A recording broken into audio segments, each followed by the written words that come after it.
નમસ્કાર વિદ્યાર્થી મિત્રો, હું શૈલેષ દર્શાણિયા હાર્દિક સ્વાગત છે.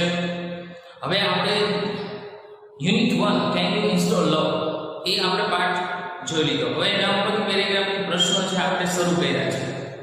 આપણે દરેક પેરેગ્રાફ છે માંથી પ્રશ્નો 2 થી 3 કે 4 પ્રશ્નો છે આપણે સમજીએ છીએ. આજે પેરેગ્રાફ છે એની ઉપરથી 3 પ્રશ્નો છે.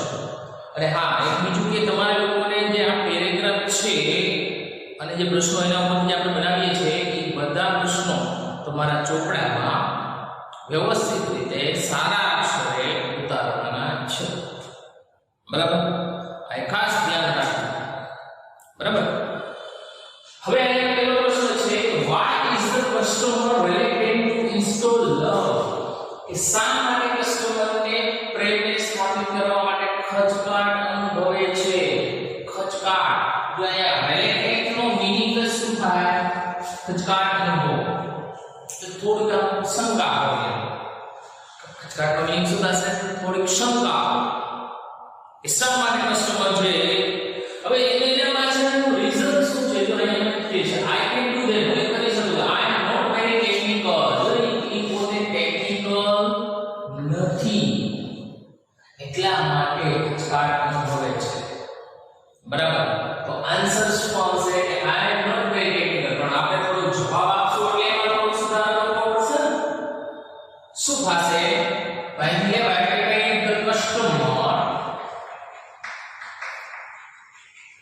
the customer is ready to install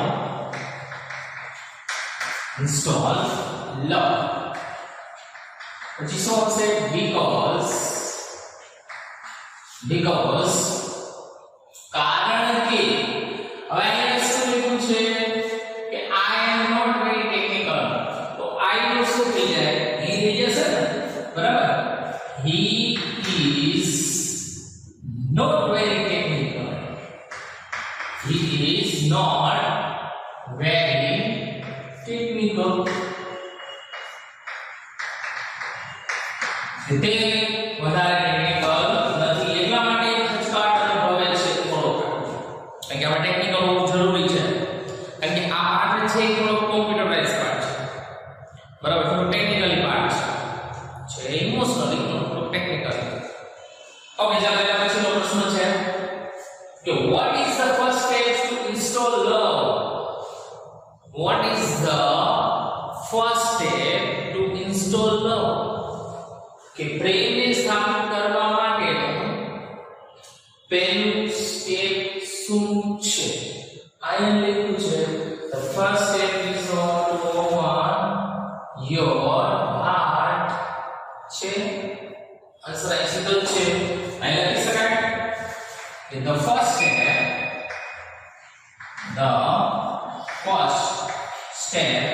is to open heart. હવે અહીં your છે, your તો એ કસ્ટમર માટે કીધું છે ને, તો અહીં his લખી શકો તમે, his heart. અથવા ખાલી તમે એમ પણ લખી શકો open heart. પેલું સ્ટેપ શું છે? open heart. તેનો દઈને ખોલવું. ઓકે, ચાલો એના પછીનો ત્રીજો ક્વેશ્ચન છે, what does the customer service representative ask for? એ શું કહે છે?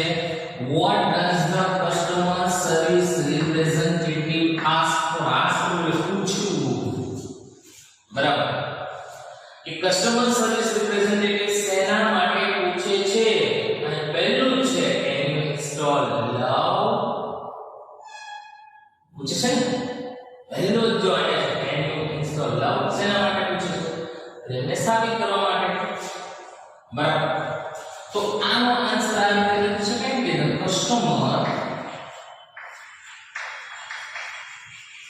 customer service representative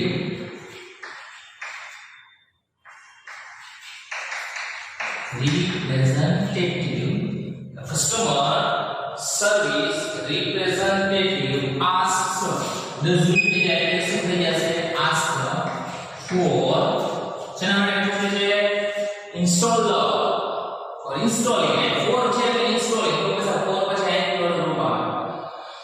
એટલે શું હશે ફોર ઇન્સ્ટોલિંગ